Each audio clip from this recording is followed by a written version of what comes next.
તમે બધા લોકો તમારી બુક્સની અંદર ઇકોનોમી સબ્જેક્ટો ભણો જ છો. તમને લોકોને ખબર હશે કે ન્યૂ 9th સ્ટાન્ડર્ડની એનસીઆરટીની અંદર ઇકોનોમિક, પોલિટિકલ સાયન્સ, હિસ્ટ્રી બધું એકદમ ચેન્જ થઈ ગયું છે.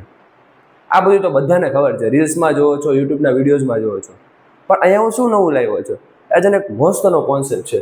આઈ થિંક હું ખુદને એવું પૂછું છું કે જો મને કદાચ આ કોન્સેપ્ટ મારી લાઈફમાં સ્ટાન્ડર્ડ 7, 8 કે 9, 10માં જાણવા મળ્યો હોત તો અત્યારે મારી લાઈફ જે લેવલ પર છે એના કરતાં અત્યારે એક સ્ટેપ આગળ હોત. પણ ઇટ્સ ઓકે, જે થયું સારા માટે થયું એમ કહીને આપણે ભૂલી જઈએ. અને આ રિયલીમાં કઈ વસ્તુ છે જેની અત્યારે ડિસ્કસ કરું છું એ તમને લોકોને સમજાવું. તમે લોકોને બધાને એક વસ્તુ તો ખબર છે કે વોટ ઇઝ એકચ્યુઅલી મની, બધાને ખબર છે. પણ પૈસા શું છે બધાને ખબર છે. આજે કોઈ પણ વ્યક્તિ કાંઈ પણ પ્રકારનું કામ કરે એના જીવનમાં, બધું કામ કરવાનો અલ્ટિમેટ ગોલ શું છે? અર્ન મની, પૈસા બનાવવાનો. આનાથી ઉપર કોઈ વિશેષ ગોલ નથી. આજે તમે લોકો વિચારતા હશો કે હું આટલું બધું સ્ટડી શું કામ કરું, કે ભાઈ આ જે વિડીયો હું જોઉં છું તો આ વિડીયો બનાવવા પાછળનો એ પર્સનનો ગોલ શું હશે? Getting good kind of money, that's it. બધાનો અલ્ટિમેટ ગોલ શું છે? સારામાં સારા પૈસા બનાવવા. બટ એક નવું તમારે રીપ્રિન્ટ મગજમાં એડ કરી જશે કે પૈસા બનાવવા માટે એક જ એવું રો મટીરિયલ છે. ફોર એક્ઝામ્પલ, મારે કાંઈ પણ વસ્તુ જમીનમાંથી ઉગાડવી હોય તો એના માટે રો મટીરિયલ છે ને, લાઈક બીજ, સીડ્સ. જમીનમાં સીડ્સ નાખીશ, ટાઈમ ટુ ટાઈમ પાણી મળશે, બરાબર છે, સૂર્યપ્રકાશ મળશે તો મસ્તનો આખા ટ્રી થશે, ક્રોપ થશે અને મારી નીડ્સ ફૂલફિલ થશે. તો મની બનાવવા માટેનું સૌથી વધારે ટૂલ્સ કયું છે? રો મટીરિયલ કયું છે? આમ જોવા જઈએ તો ઘણા રો મટીરિયલ છે, ઘણા બધા. પણ એક એવું રો મટીરિયલ છે જે મોસ્ટ પાવરફુલ છે. કહો ને મોસ્ટ ઇમ્પોર્ટન્ટ, IMP છે, most important tool. But problem એ થાય છે કે આ ટૂલ લગી પહોંચવું કઈ રીતે, અને આ ટૂલ છે તો શું છે? અત્યારે બધા લોકો બેઝિક એવી વસ્તુ વિચારે છે કે હું કાંઈક સામે વેલ્યુ આપીશ. વેલ્યુનો મતલબ શું? કે હું સામે કાંઈક સર્વિસ આપીશ. કેવી સર્વિસ હોઈ શકે? કોઈ પ્રોડક્ટ બનાવીને આપીશ, કોઈ નોલેજ આપીશ, કોઈની હેલ્પ કરીશ તો બદલામાં મને મની મળશે. બટ તમે વેલ્યુ ફોર એક્ઝામ્પલ 70% હાઈ લેવલની આપો ત્યાં તમને લોકોને અંદરથી આઉટપુટ, મનીનો આઉટપુટ ઓનલી 20% મળે છે. That is a reality. પણ આ એવું રો મટીરિયલ છે જે તમે ખાલી ને ખાલી 20% ગ્રો કરશો તો તમને સામે 70% જેટલું આઉટપુટ મળશે મનીનું. બહુ બધું વિચારતા છો કયું છે? સિમ્પલ, ઇઝી સમજાવું છું. મની જનરેટ કરવાનું એક જ રો મટીરિયલ છે, તે છે ખુદ મની. પહેલા તો પૈસાને સમજ જશે કે પૈસા એકચ્યુઅલી શું છે. પૈસા એકચ્યુઅલી એક પાવર છે. તમે માર્કેટની અંદર કાંઈ પણ વસ્તુ લેવા જાઓ તો તમારી પાસે એવો કેટલો પાવર છે જેમાંથી તમે કાંઈ પણ પ્રકારની વસ્તુ લઈ શકો. હવે મનીને તમે અલગ અલગ ટૂલનો યુઝ કરીને એને તમે રો મટીરિયલ તરીકે યુઝ કરી શકો. ફોર એક્ઝામ્પલ, હું મનીને એવા ટૂલમાં યુઝ કરું જે ટૂલ મને ખુદ એની રીતે કામ કરીને પૈસાનો જે પાવર છે તે ઇન્ક્રીઝ કરે. ફોર એક્ઝામ્પલ, એક બેઝિક એક્ઝામ્પલથી સમજાવું છું. તમને બધા લોકોને ખબર હશે કે મોંઘવારી, બરાબર છે, મોંઘવારી ડે બાય ડે વધતી જાય છે. એક ટાઈમે જે વસ્તુ 100 રૂપિયાની મળતી હતી એ જ વસ્તુ આજે 110 રૂપિયાની મળે છે. આ બેઝિક 10% જે છે તે શું છે? ઇન્ફ્લેશન રેટ છે, એટલે કે મોંઘવારી વધવાનો પર્સન્ટેજ છે. તો મારી પાસે 100 રૂપિયાની નોટ એમને ખીચામાં પડી રહી છે તો વરદી પછી 100 રૂપિયા નહીં, વરદી પછી 10 રૂપિયા ઘટી ગયા હશે તો વરદી પછી એ 90 રૂપિયા થઈ ગયા છે. તો મારે ટકાવી રાખવા માટે મારા પૈસાને એવી જગ્યાએ રાખવા જશે કે જે ઓટોમેટિક પૈસા ખુદનું મોટું ઝાડું બનાવે, ટ્રી બનાવે. પણ કઈ જગ્યા છે? અચ્છા, એક કામ કરો, મારી પાસે છે 50,000 રૂપિયા, તો મારા 50,000 રૂપિયાનો આઈફોન લઈ લો. પણ શું આઈફોન તમે લીધા પછી જેવા શોપની બહાર નીકળશો તો તમારા 50,000 રૂપિયા તો 50,000 રૂપિયા જ રહેશે? અરે જેવા તમે આઈફોનના શોરૂમમાંથી બહાર નીકળશો ને ડાયરેક્ટ તમારા 50,000ની કિંમત થઈ જશે 45,000 કે 40,000. તો આ શું છે? તમારા પૈસા ખવાઈ ગયા. તો તમે તો કહો છો સર પૈસા મેં રાખ્યા, તો એ પૈસા જેને ટ્રી બનાવ્યો તો ટ્રી તો ગાયબ થઈ ગયું. એ જ સમજવાનું છે કે તમે તમારા પૈસા ક્યાં રાખવાના છે. હવે જનરલી મેં તમને કીધું કે 10% મોંઘવારી વધે છે, તો મારે એવી જગ્યાએ પૈસા રાખવા છે જે મોર દેન 10% કે 10%થી વધારે મને કમાઈને આપે. એના માટે બહુ બધા ટૂલ્સ છે. ઇન્વેસ્ટ, કેવી જગ્યાએ ઇન્વેસ્ટ? લાઈક શેર માર્કેટ છે, બરાબર છે, રિયલ એસ્ટેટ છે, ગોલ્ડ છે, સિલ્વર છે, આ બધી જગ્યાએ. હવે આ બધી જગ્યા શું છે? આ બધી એવી જગ્યા છે જે પૈસા ખુદ પોતાની પૈસા કમાઈને લાવે છે. હવે એક બહુ મસ્તની વસ્તુ છે. એઝ પર માય ઓબ્ઝર્વેશન કે સ્ટાન્ડર્ડ 6 અને સ્ટાન્ડર્ડ 7, સ્ટાન્ડર્ડ 6, સ્ટાન્ડર્ડ 7 અને સ્ટાન્ડર્ડ 8, આ ત્રણેય વસ્તુની અંદર તમારે money is equal to power, આ વસ્તુ ડીપલી સમજવી પડે. અમારો આઈડિયોલોજીકલ સ્ટાન્ડર્ડ પ્રમાણે સ્ટ્રક્ચર છે. પછી સ્ટાન્ડર્ડ 9th અને 10th માં મનીને, પૈસાને એવા ઝાડવા બનાવવાના જે જગ્યાએ તમે ટ્રીના સીડ્સને મતલબ પૈસાને રો મટીરિયલને જમીનની અંદર રાખશો તો ડાયરેક્ટ ટ્રી બનાવીને આપશે. તો એ જગ્યાએ તમે રોકતા શીખતા હોય. જેવું તમે 11th અને 12th માં આવશો ત્યારે કે તમારી અંદર મસ્તના આઈડિયા આવી જશે, જે આઈડિયા ડાયરેક્ટ એક સ્ટાર્ટઅપ લગી લઈ જશે.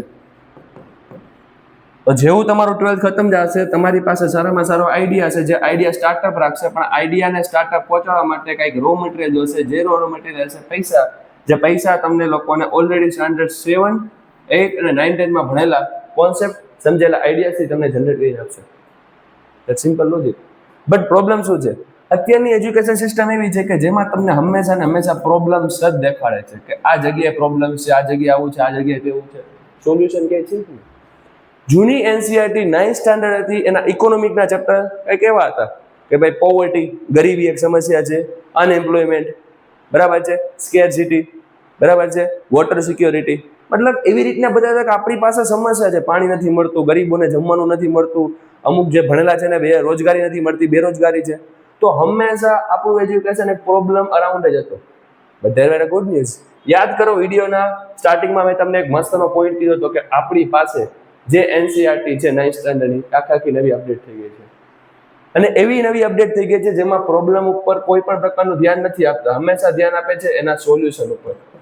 કેવું સોલ્યુશન? પહેલું સોલ્યુશન કે પૈસા શું છે, તમારે અમુક કોન્સેપ્ટ સમજાવશે કે ભાઈ પૈસા એક રો મટીરિયલ છે જેને સારી જગ્યાએ ગ્રો કરો તો ઝાઝા પૈસા કમાઈને આપે, અને એટલા વધારે પ્રમાણમાં પૈસા કમાઈને આપે કે તમે ડાયરેક્ટ પૈસાનો યુઝ કરી શકો કોઈ પણ આઈડિયાઝની અંદર, અને આઈડિયા ઓટોમેટિક પોતાનું કામ કરી તમને એના કરતાં ડબલ, 3 ગણા કે 4 ગણા પ્રોફિટ જનરેટ કરી લઈ આવી શકે. બીજું ચેપ્ટર એવું છે કે આઈડિયા ટુ સ્ટાર્ટઅપ. હવે આપણા મગજમાં દિવસના મિનિમમ 500 થી 600 વિચાર આવે. હું રાજસ્થાનમાં જઈને કોઈ માટી લઈ આવું, બરાબર છે, હું ઓલી જગ્યાએ જઈને કંઈક પથ્થર લઈ આવું, અથવા તો જે મારા કાકાને આ બિઝનેસ છે એમાં ચડી જાઉં. અરે ચા વાળો છે તો ચા વેચીને દિવસના કેટલા રૂપિયા કમાય છે, પાણીપુરી વાળો કેટલા રૂપિયા કમાય છે.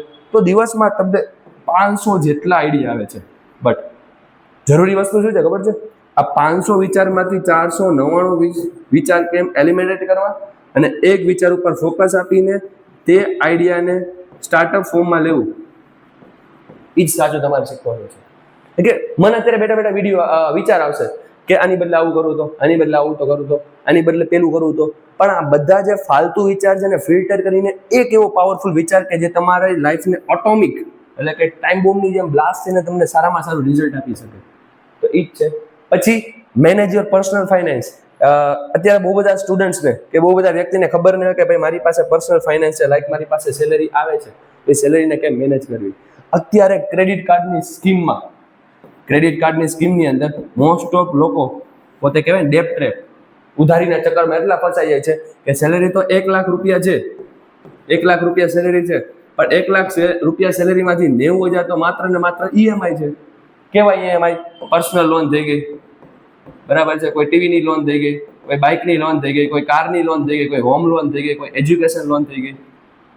તો આ શું કરે છે? આ ચક્કરની અંદર ફસાઈ જાય ને તમારી પાસે પૈસા હોવા છતાં તમે એનો યુઝ નથી કરી શકતા. તો how to manage your financial income. તો આ બધી વસ્તુ તમે ધીમે ધીરે શીખશો. અને લાસ્ટ મોસ્ટ ઇમ્પોર્ટન્ટ વસ્તુ કે મની છે, તો મનીનું મેં તમને કીધું કે મની ખુદ પોતે એક રો મટીરિયલ છે, એવું રો મટીરિયલ છે કે જેમાં વ્યવસ્થિત તમે એને ગ્રો કરી શકશો. વ્યવસ્થિત ગ્રો કરવો એટલે સારામાં સારી જગ્યાએ જમીનની અંદર તમે એને સીડ્સ ઇમ્પ્લિમેન્ટ કરશો તો આખું થશે ટ્રી. અને એવું ટ્રી થશે જે ટ્રી કોઈ દી તમારી પાસે પૈસાની કમી અનુભવવા નહીં દે.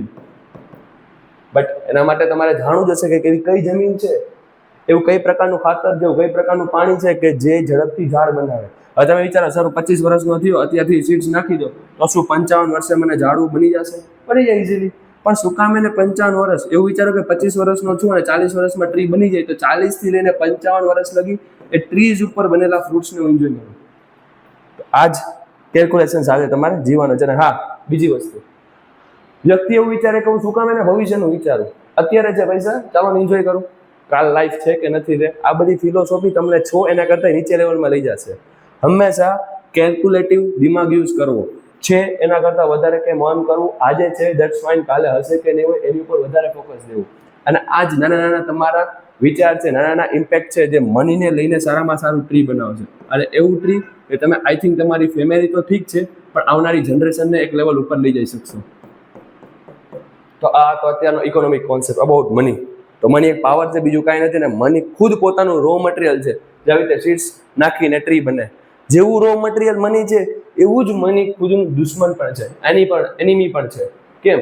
ભૂલથી તમે જો એવી જમીનની અંદર પૈસા નાખી દીધા, કેવી જમીન ઉપર? લાઈક આઈફોન વાળી જમીન ઉપર, તો જેવા તમે હજી એક મિનિટ બી નહીં, જેવા આઈફોન લઈને નીચે ઉતરશો ડાયરેક્ટ તમારા નાખેલા પૈસાની અડધી કિંમત થઈ જશે. કાર છે તો કાર છે, બાઇક ચલાવીને જેવા શોરૂમની બહાર નીકળ્યા દરેક પૈસાની અડધી કિંમત થઈ જશે. પણ એની બદલે તમે ઘર છે તો ઘરમાં નાખેલા પૈસા તમને અમુક વર્ષ પછી ડબલ કે એના કરતાં અડધાથી વધારે કમાઈ નાખશે. તો આજનો ઇકોનોમિકનો ટોપિક. આવા આપણે આ ટીચિંગ ટૂલ બોક્સ ઉપર બહુ બધા ઇકોનોમિકના વિડીયો એડ કરશું, એવા ઇકોનોમિકના કોન્સેપ્ટ કે જે તમારી લાઈફમાં રિયલ લાઈફમાં ઇમ્પ્લિમેન્ટ થશે. બીજી વસ્તુ, 9th સ્ટાન્ડર્ડની બદલેલી એનસીઆરટી છે એના બધા ચેપ્ટર ઇઝીમાં, ઇન્ટરેસ્ટિંગ વેમાં, રિયલ લાઈફ સાથે કનેક્ટ કરીને અને તમારી આવનારી જનરેશન કે આવનારા ટાઈમની અંદર કેમ હેલ્પફુલ થવા, એ બધા વિડીયો તમને આ ચેનલ ઉપર મળી જશે. Not only 9th, even 10th standard પણ, જે તમારા બોર્ડના રિઝલ્ટને એક લેવલ ઉપર લઈ જશે. તો આ ચેનલને સબસ્ક્રાઇબ કરી લો અને આવા બહુ બધા વિડીયો માટે બેલ નોટિફિકેશન ઓન કરી દો. મળીએ નેક્સ્ટ વિડીયોમાં.